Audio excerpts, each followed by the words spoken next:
I mean, it helps me. I mean, she gave me 3 different medications. 2 of them I think were working just fine. But the third one, it caused me to have I have issues with my blood sugar. And I had a lot of numbness, tingling in my hands and my feet. And I just,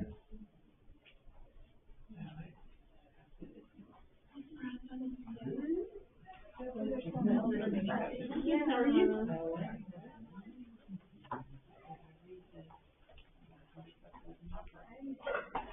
I don't know how to answer that. That's the whole working and stuff. I mean, it can be done, people do it all the time. I mean, it's very harder. How are you? Yeah, obviously, but I just like it to be a situation. Yeah, you get about that though. I'm not, no, you don't get tired of working. Well, you feel on here, but it would be different. I'll shut myself down on one.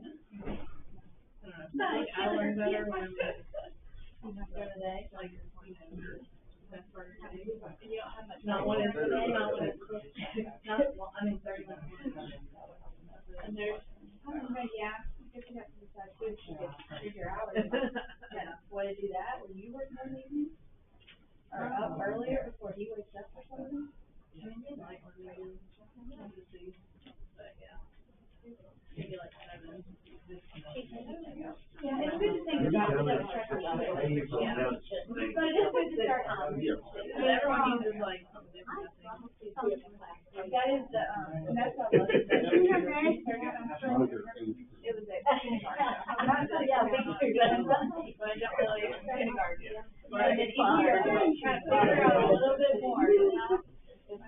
You're a pro. For our family. Yeah.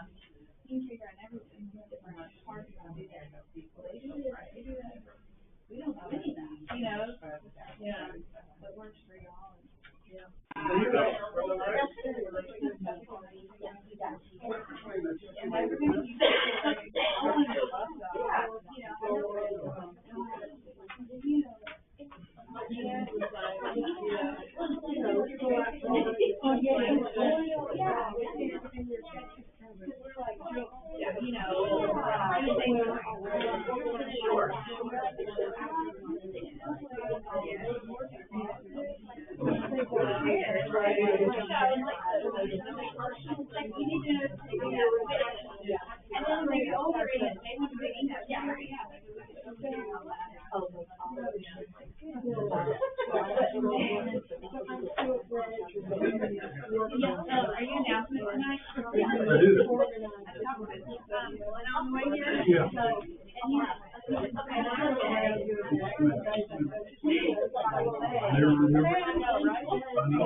We don't know.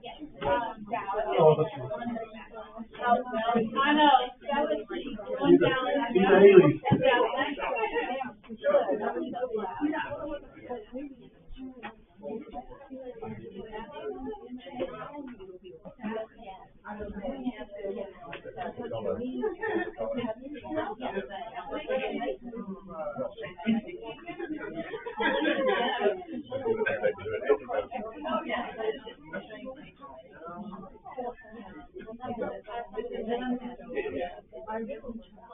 You're the first one that's doing it.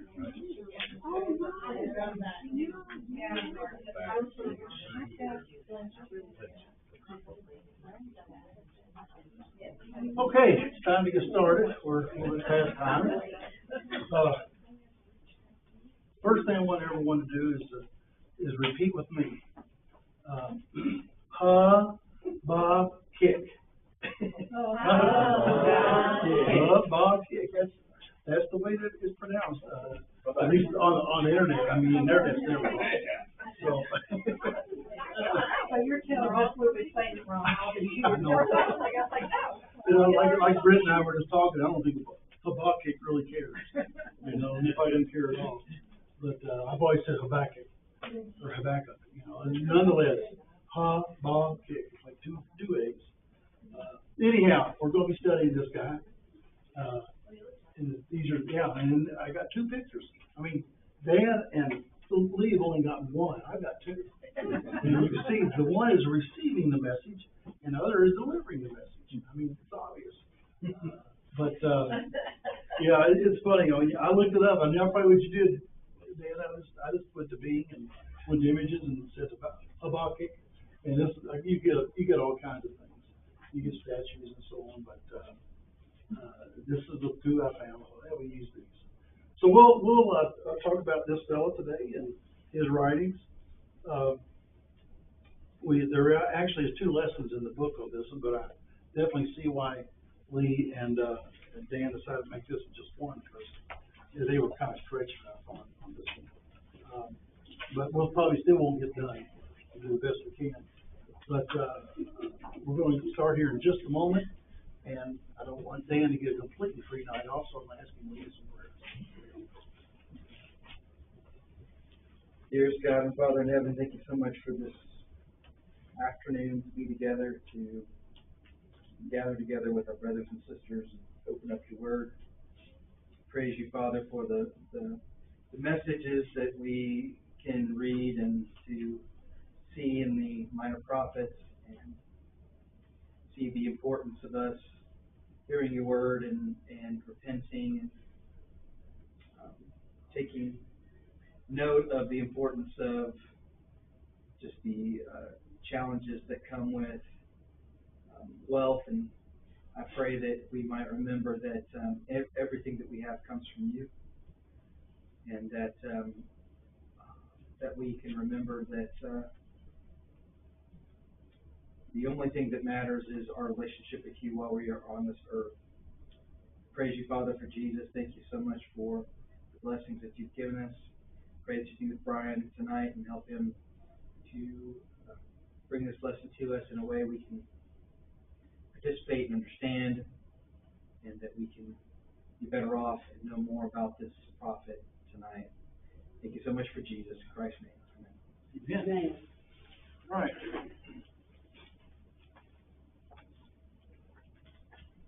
Here's what we know or maybe don't know about Habakkuk. His name means embrace. At least that word means embrace. I don't know if there's a lot of connection. I couldn't really get too much connection to his book on that. And if you look in verse 1, this is about the only thing we know about him. And that was his occupation, if you want to call it that, was a prophet. The prophecy that Habakkuk, the prophet, received. That's all we know. We don't know where he was from. We conclude that he was probably from Judea, but there's nothing specific on that I could find. If you did, let me know. And the reason that's thought to be where he's from, because it's who he's talking about and talking to, at least initially. And then, of course, God goes into, and him going to discussion of what's to come, and for Judea with Babylon. Probably he did this around, or did his work around 609 to 598, somewhere in that time frame. We're going to look at apocryphal books. It's an apocryphal. It's part of they call it the addition apocryphal books. It's an apocryphal. It's part of they call it the additions to Daniel. That's one of the apocryphal, the lost books, if you will. Remember, all the apocryphal books were all Old Testament. There's been no apocryphal New Testament. We got all of those. So it really doesn't matter. We want to have exactly what God wrote, New Testament and Old Testament. But there is some question on these, although I want to read to you what it says, and you'll see why these books get rejected. But this is in Daniel 14, verses 33 through 39, and here's what it says. In Judea there was a prophet Habakkuk, there's his name. He mixed some bread in a bowl with a stew he had boiled, and was going to bring it to the reapers in the field, when an angel of the Lord told him, I'm going to try to do this out loud. Take the lunch you have to Daniel in the lion's den at Babylon. Habakkuk answered, Babylon, sir, I have never seen, and I do not know the den. Of course not. The angel of the Lord, this is the best part. The angel of the Lord seized him by the crown of his head and carried him by the hair. Wouldn't that be pretty painful? With the speed of the wind, he set him down in Babylon above the den. Daniel, Daniel, cried Habakkuk, take the lunch God has sent you. You have remembered me, O God, said Daniel. You have not forsaken those who love you. While Daniel began to eat, the angel of the Lord at once brought Habakkuk back to his own place. This is why these writings were rejected. They don't make sense. They don't fit. And then beyond that, these writings were written around 100 BC. Daniel was written about when, roughly? Around 600 BC. So 500 years later, now we have this edition. But anyway, I thought it was interesting when I was reading it. First I thought, I don't have Daniel 14. Well, you don't, because it doesn't belong there. But what that says to me, more than anything, is that whoever this writer was back in 100 BC, Theophanes or something like that, he did recognize that there was a prophet Habakkuk who was somewhat of a contemporary with Daniel. They're about the same time period, definitely different parts of the world. One's in Judea and one's in Babylon. And I don't know, they may have been close to the same age, I would think, knowing that Daniel was taken in the first, I think it was the first captivity, maybe the second. Nonetheless, he was just a young man when he was taken. Habakkuk was probably not. How many miles? Miles? Whew. As a crow flies, I'd say, Mark, it's probably 200 to 300. Oh. Yeah, you'll see in a minute in the map. It's a good distance. Okay. Yeah, it's a good distance. And the way they had to travel through the Fertile Crescent, it's even longer. I mean, you can fly it now, but I mean, you're going over to the Saudi Arabian desert now. Anyway, he prophesied to Judea right before and right after the Babylonian captivity, right when the captivity was starting to occur. So there's some prophecy there, and it comes fulfilled probably pretty quick during his time. But not all the prophecy, because we're going to learn that God has words and thoughts for the country of Babylon. Any thoughts, any ideas about Habakkuk before we move on and look at some of the timelines? All right. Now, as you can see and all I did was take a picture of this thing that Lee and timeline that Lee and Dan sent out. I took a picture of this, which is applicable for tonight, and you can see that Babylon was conquered, or they conquered Assyria. Remember, we talked about that last Sunday with Nahum, who was actually addressing the country of Assyria, saying, you're going to go down. And they went down hard. Babylon conquered them about 612. So right at about the time that Habakkuk is prophesying, is Babylon rises. Now it took a while. That was when the conquering actually occurred, but it took a while for them to have built the forces to do that. And you can see the kings of Judah at that time were Jehoahaz, and then Jehoiakim, and then Jehoiachin, probably at the end, maybe even Zedekiah, the last king of Judah, at the end of Habakkuk's prophecy. And so these are the last few kings. None of them were good, and they all tried to kick against the goads, if you will. They all tried to fight against what was going to happen to them, being conquered by Babylon and actually taken away. The first exiles, we all know that at that time they went to Babylon around 606 BC. There was two more waves, if you will, of exiles. And then around 540, ironically, about 70 years later, from when the first exiles went, is when the Babylonian nation was destroyed, taken over by the Medo-Persian, Cyrus. And Cyrus ends up being a fairly good guy as far as his relationship with the Jews. And remember, we'll be learning about this next quarter if you're taking the class on Ezra and Nehemiah and Esther. That's the story about, well, their stories related to how he lets them go back to Jerusalem. But it is ironic. So God had said about 70 years in Jeremiah, I believe he said, is how long the captivity in Babylon will occur. And it pretty much tracks with when Cyrus gets in there, when the Medo-Persians take over, then Babylon's no longer, and the captivity is pretty much over. And so it didn't happen immediately, but this is part of what Habakkuk is going to be prophesying, is how Babylon's going to be facing pretty much the same fate that Assyria did. A lot of these countries, a lot of these nations, even though they were huge, did not last real long. Rome was an exception. Rome lasted probably longer than most any other world empire that we consider. And I always track America to Rome. We're about where they were when they went down. Might be a few years behind them, and we're kind of on the same trajectory, unfortunately, morality-wise.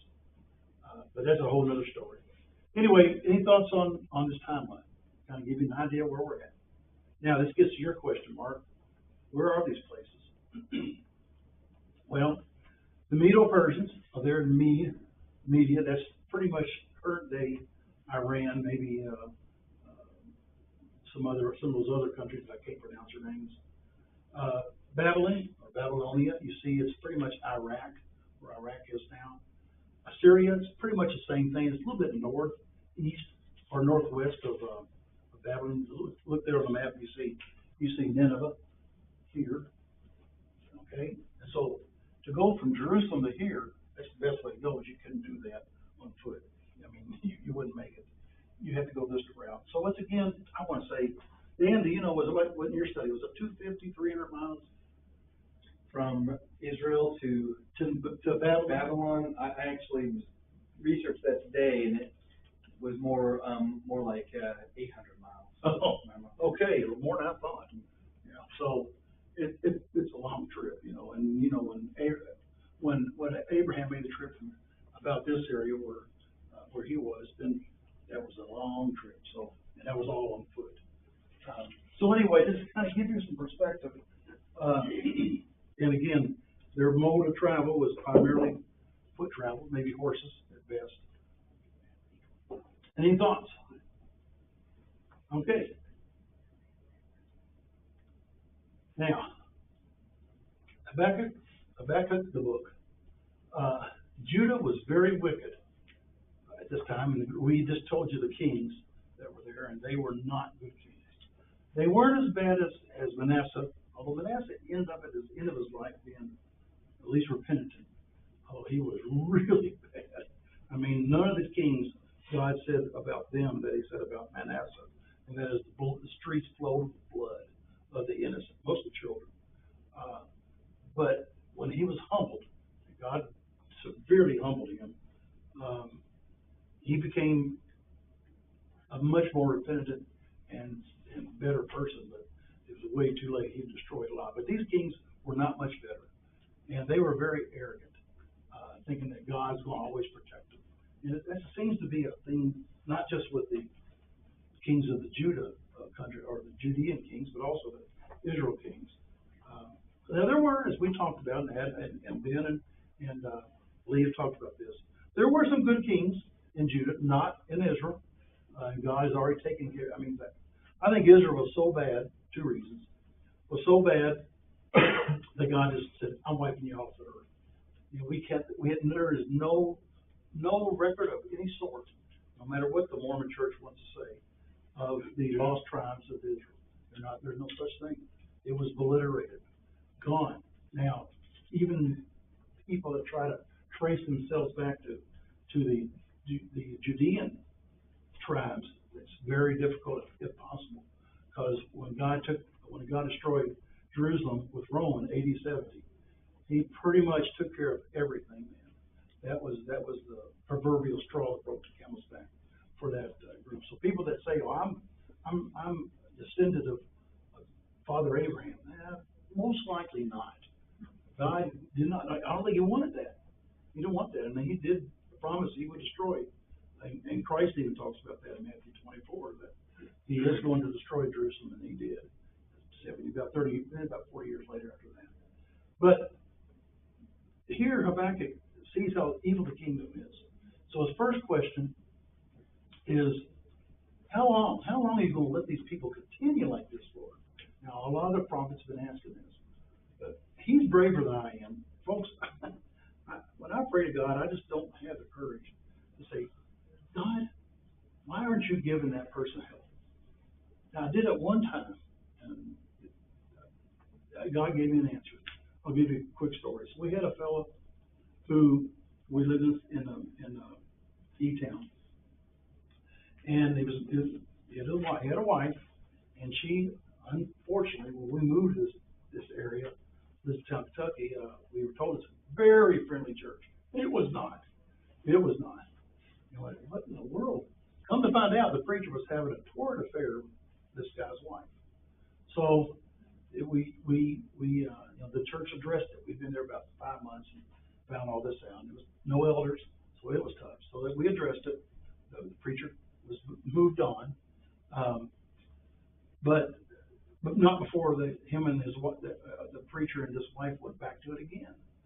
But then they repented, and then at the same time, about the time that this guy was, if you will, humiliated twice by his wife doing that, he lost his job. And he was an engineer. He had a pretty good job with it there in town. I remember praying to God, saying, Lord, why are you dumping on this guy? Do something. And I think God said, you don't know what you're talking about. Because they had to move, which was probably the best thing. They had to move, and they moved all the way up to Terre Haute, Indiana. And their marriage was completely repaired. I believe, are they still alive, Fawn? I'm not sure if she's still alive. But anyway, I know that if they're still alive, they've remained married. They had 2 boys. They're about our kids' age, and they're very faithful Christians. The best thing was for them to be fired or be laid off and moved in their job. So I've complained to God before, and that's just a wild example. And I got an answer that I don't know what I'm talking about sometimes, and that's why I'm really afraid to say something. But Habakkuk's not. He has this dialogue with God, and you have this a lot in the Psalms too. Some of the things that the writers of the Psalms say to God, especially the imprecatory Psalms, where they're saying, Lord, Brent Mohair is an enemy against me. Go destroy him. And I don't have the courage to say that, even though Brent doesn't do that. But the point is they did. I don't have that kind of courage. Maybe I should. And God would respond to that. Well, that's the way I feel about the complaints. I'm not sure, but on the other hand, we see examples of them doing that, and we see examples of God responding. Sometimes it's like, that's it, happened to me. You know what you're talking about. I was going to say that, and again, Habakkuk, going to God and said, what's his question? It does, I said, take courage. And I felt that too when I prayed. I said in private, and it's just something I honestly didn't understand. And but it talks about in the scriptures about pouring your heart out to God. Right. Part of like being humble before God is being, I said, honest with Him. I have something I don't understand. I don't know what to do. And I feel like everything I'm trying isn't working. But I also think this shows us that God was still approachable to the Israelites. Had they chosen, I said, to approach Him. And Habakkuk was the only one who did when he asked first, well, why is it, aren't you doing anything? And God tells him, I was to show you everything I'm doing. You would not believe it. And then asked, but why would you take a more, I said, sinful nation? So don't get too far ahead of me. We're going to get there. But no, you got a great point. I mean, I think a lot of times, probably one reason I struggle with this having this type of a heart is because I'm not close enough to God. And that's part of it. Well, I was gonna say, there's also a difference in asking God a question and questioning God. Yes, yes. And I think that's a little bit, I mean, pour his heart out, like, look, this is what I'm going through, I don't understand. Right. I'm asking a question, I'm not questioning, I'm asking a question, so. Right, and it looks like he's questioning God, but he's simply saying, how much longer? Not that he's saying, are you gonna do anything about this or not? So then God tells him that, like you just said, Heather, he's gonna send the Chaldeans or the Babylonians. Habakkuk then asks how God could use a more wicked nation. We'll talk about that in a minute.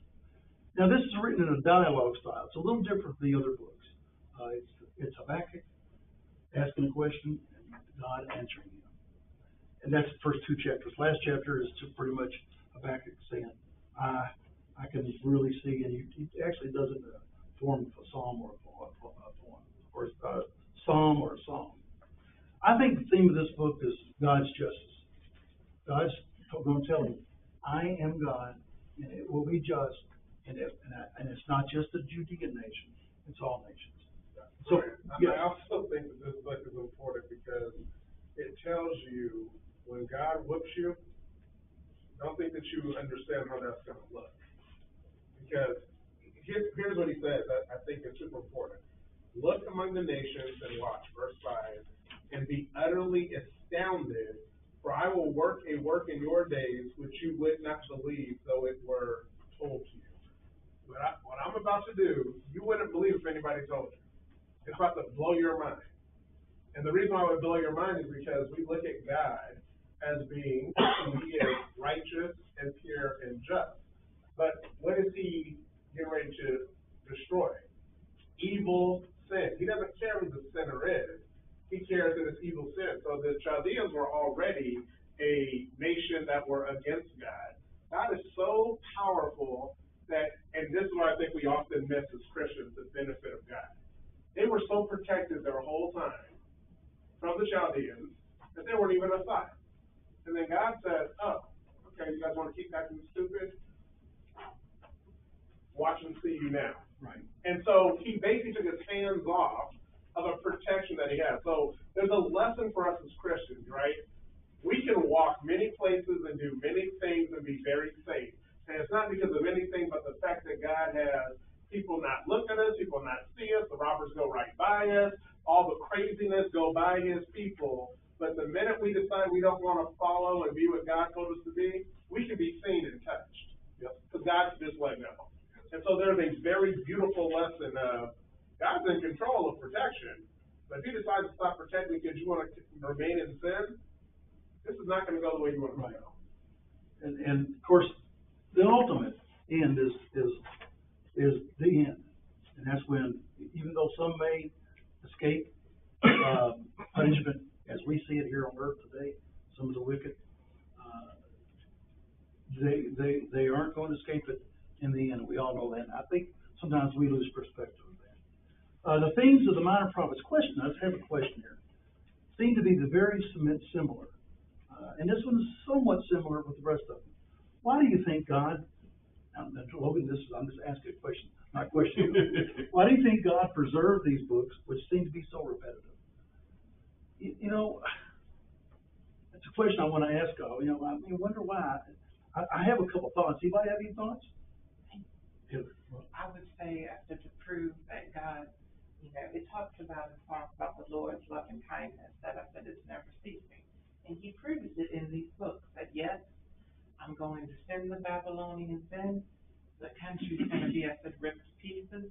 But all this time he was trying to avoid that. I said, to be, the loving kindness, where it talks about, and even when I said the Lord speaks to Jeremiah, he said, I said, how to do good, my people know not. Right. He said, should I not, I said, avenge myself? And Well, I think you're right. He's also here, at least in this one for sure, letting Habakkuk and whoever reads this know that I'm in control. But he repeats that lesson a lot, especially the lesson of justice. Got a comment over here? Okay, but I think to me, and what you said, Heather, I think part of it too is that it's important to God. He wants us to understand through these writings of these minor prophets that even though it's a lot of times repetitive, that this is what I can do. This is who I am. Rick? Yeah, I think it shows all that God went through before he divorced Israel spiritually.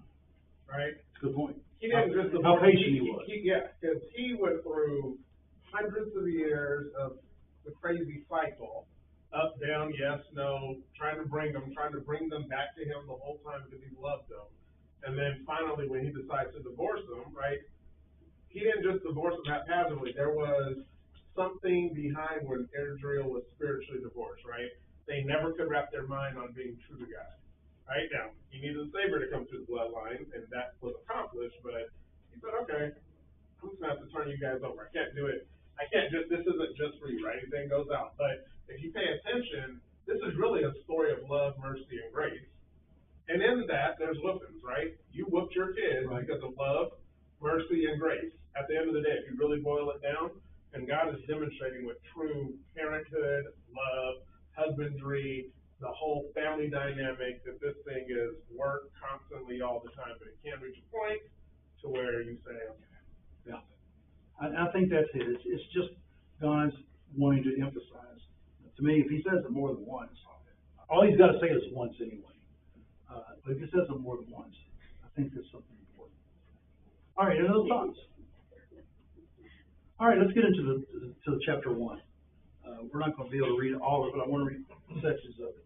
Let's look at there verses 1 through 4. And I'm not like Lee or Dan. I don't like to break the pause. So, Chandler, would you read verses 1 through 4? If you don't want to read this, shake your head. The burden which the prophet Habakkuk. Got it, you got it. O Lord, how long shall I cry, and you will not hear? Even cry out to you violence, and you will not save. Why do you show me iniquity, and cause me to see trouble?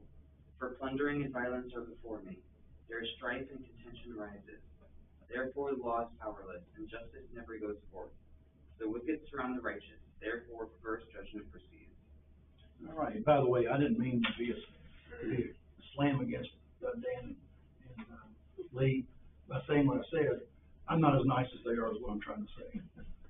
But anyhow, I think you already knew that. But thank you, Jim. Here you have Habakkuk who's asking, what's going to happen? This is wicked, and he's been seeing it for so many years. And he asks, how long will this continue? And I have a question there in yellow. Have you asked that question in America lately? How long do we ask that? Especially some of the things that, it's more, I don't know, I think it is more prevalent, some of the, well, I know the immorality is more prevalent and the debauchery, but we hear about it more too. But that doesn't make it any less prevalent. And I know, especially if you compare it to back in the 50s and the 60s and so on, but I never ascribe to the theory that this is the worst it's ever been. I don't think this is the worst it's ever been. It's not good. I've always said if we could go back in time, get a time tunnel and go back in time to the time of Caligula in Rome. What I've read about that was really perverse. I mean, and I believe that AIDS then was there then, because I think it's part of what God has got planned as far as just biological systems. But nonetheless, because a lot of them died young, and the practices were just, wow. I mean, it wasn't just even a small part of the population. And it's part of what brought Rome down so hard was their total debauchery. So that might be in the worst. I don't know, but we're not that great. Believe me, I want to argue that. Are we in the worst times ever? I don't know. I know this. At some point, God's going to say to the whole world, I think, I'm done. He's done it once, and he only let 8 of them live because they got so debased. I don't know if we're at that point yet or not. And I think a lot of it happens to be what we talked about with Elijah. For instance, when he thought he was the only one left in Judah, or Israel rather. And God said, no, I have 7,000. And so God knows who's his. And I'm hoping that we're all part of that. And that's why I like Wednesday nights to get that encouragement, because it is tough sometimes when you just see things and you hear things, and that how debased things have gotten. I won't argue that. But this is what Habakkuk is seeing. And it wasn't just immorality, it wasn't just sexual immorality, although that was part of it with the idol worship, but it was also just some of the total wickedness of the leaders, especially. So the Lord gives him an answer, and it's kind of what Brent said there. Let's look at verses 5 through, let's go ahead and read 5 through 11. I think these are these important ones. Dan, can you read that, please? 5 through 11. Look among the nations, observe, be astonished, wonder, because I am doing something in your days. You would not believe it if you were told. For behold, I am raising up the Chaldeans, the fierce and impetuous people, who march throughout the earth, to seize dwelling places which are not theirs. They are dreaded and feared. Their justice and authority originate with themselves. Their horses are swifter than leopards, keener than wolves in the evening, and their horsemen come galloping. The horsemen come from afar. They fly like an eagle swooping down to devour, and all of them come for violence. Their horde of faces moves forward. They collect captives like sand. They mock at kings, and rulers are laughing matter to them. They laugh at every fortress and keep up rubble to capture it. And they will sweep through like the wind and pass on, but they will be held guilty. They whose strength is their God. All right, so I wondered about this, if this was what they were already starting to do, and I think it was, because of the timing here. So, you know, is God given Habakkuk a prophecy? And I think it's yes and no. Some of this is already occurring. This Babylonian kingdom just didn't arise overnight. And they weren't just destroyed overnight, although the writing on the wall that occurred in Daniel, it was pretty much overnight, but there was things that were showing that was already going down. And the Medo-Persians were building up. Yeah, I think they've been building up for quite a while, and we're already starting to be a thorn to the Assyrians. But of course, they didn't stop at Assyria. Babylon is the one that finally does. Assyria could not get down to Israel because God wouldn't allow it. I mean, to Judah, but God wouldn't allow it. But He did allow Babylon to come in and take them out, and that's pretty much what's going to happen here. I'm thinking this is somewhat of a prophecy that probably gets fulfilled in the next 5 to 10 years, because it's hard to say exactly when Habakkuk was writing this. But I believe this is a prophecy, and kind of a prophecy where you just understand, yeah, this nation's pretty strong, and I've heard about them. It wasn't a complete surprise, but God's pretty much telling him how they are, and they were brutal. They were almost as brutal, if not equal, to the Syrians. Some really brutal people. I mean, so if you read some of the things they've done, it's almost sickening. And they were very arrogant. And we're not going to have to take time to read it, but in Daniel 4, 20, this is actually in Daniel, the real Daniel, 28 through 33, is a story of Nebuchadnezzar. And what does he do when he goes out on his rooftop? What does he say, roughly? He prays over himself. Yeah, he says, I am great. Look at all that I have. And what happens at that moment? He becomes what? Yeah, he killed him like that. Yeah, I think he became like an animal, literally. And that was 7 years. And so this shows you the arrogance, and God addressed that one right then. But some of the other arrogance, he waits, but he will address it in his time. So then, Daniel, and I think Heather alluded to this earlier, Daniel says in verses 12 down to 2:1, he goes, wait, God. Okay, I asked you how long, but you're going to use a more wicked nation? And that's a fair question. I can understand, like, this will make sense. And that's what he's saying. It says, why are you silent? Verse 13, while the wicked swallow up the more righteous. Will the Babylonians be allowed to conquer others? Yes, the answer is yes. When will this end? And then he says, he finally recognizes this, we should all be able to say, I'll wait and see what you have to say. And that is tough. I believe you. It's hard to say that, to say, I'll wait. Any thoughts before we move on to chapter 2? All right.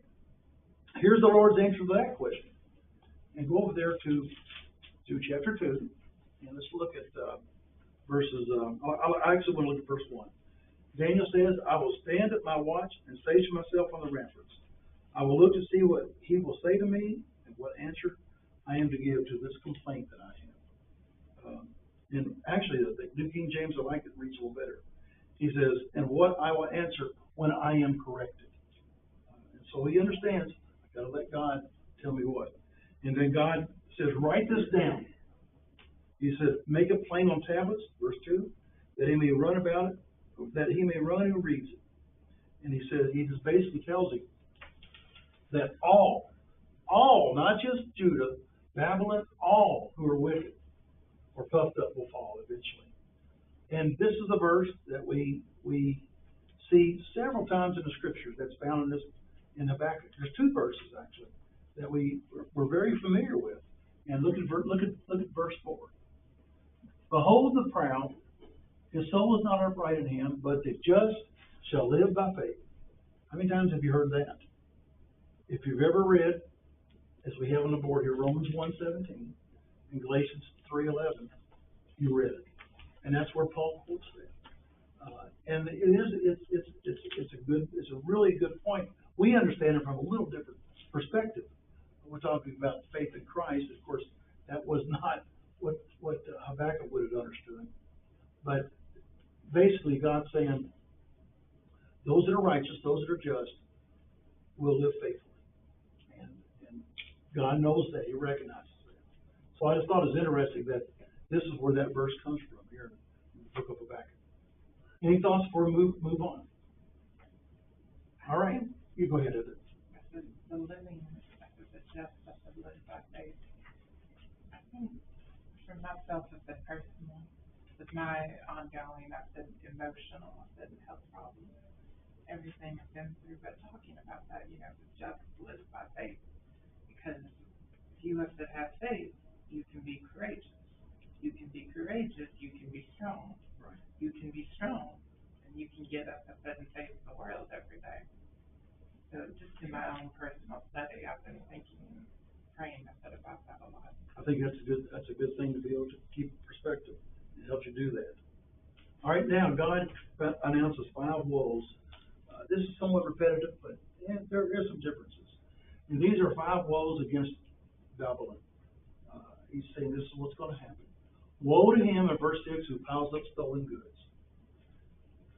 Creditors will suddenly arise, and of course in about 35 to 40 years, somewhat around there, maybe 50, after this prophecy is given, that happens.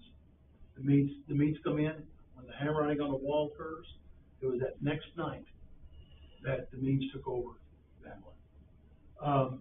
Woe to him in verse 9 who builds his house by unjust gain. They did that. They have forfeited their life by doing this evil, God says. He sees it. We think he don't see it sometimes. He sees it. Woe to him in verse 12 who builds a city with bloodshed. And this is true, especially of the Babylons. What they have built this way is for naught. Woe to him who gives drink to his neighbor. Now, he goes on to explain there. Babylon got their allies to join them in committing some of these atrocities because they were going to kill them if they didn't. And so God says he'll do to Babylon what they did to their allies. And then finally he says, woe to him who says to wood, come to life. And of course, this is a constant woe that God gives to the people in all these nations who worship idols. There is no breath, he says. How many times have you seen God say this? And these pieces of wood, much less any power, they're worthless. And I know we don't have wooden idols or stone idols today, but we can have worthless idols too. We've talked about that. We've got to be careful. And then here's another verse. Look at verse 20. The Lord is in his holy temple. Can you finish it without looking at it? Say it. Go ahead, Jenny. Right, you were probably staying in your head, weren't you? So So we have a song that uses that verse, but it's just wrapping up, basically, I think that's, God talking, but it could be Habakkuk saying, God's in control. God's in control, we just need to be patient. Hard thing to do. Any thoughts? All right. The prayer or the song, Shiganeth, I think it's the way you pronounce it. It's really the name of this type of song. It's set to musical notes. You see the word Selah is used there 3 times in this chapter. Yeah. And that like in Psalms, it indicates a musical notation. But in this song, prayer, God's power and glory is stressed. And Habakkuk just comes to terms with that. All right, so real quick, in conclusion, he asks, how long? And God says, just wait, I'll take care of it. And God has all power over all nations, even if it doesn't look like it does. All right, thank you all. Hey, guys, I'm sorry? Yep.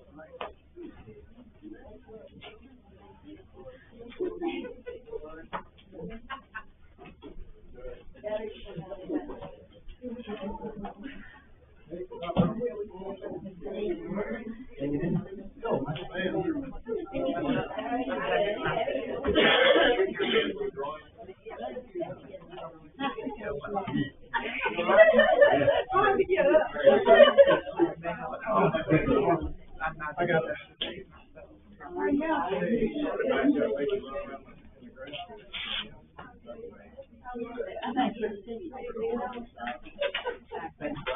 Thank you, sir. When I said Dan, I was looking at him, you start reading. Well, I didn't want to create any more prank pause unnecessary. So, I didn't know which Dan you were talking about. We got that going. I love it.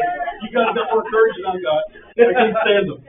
Oh man, someday I'm gonna make some hay out of that. No man, no pause. I know. I don't do this at all. I've learned that.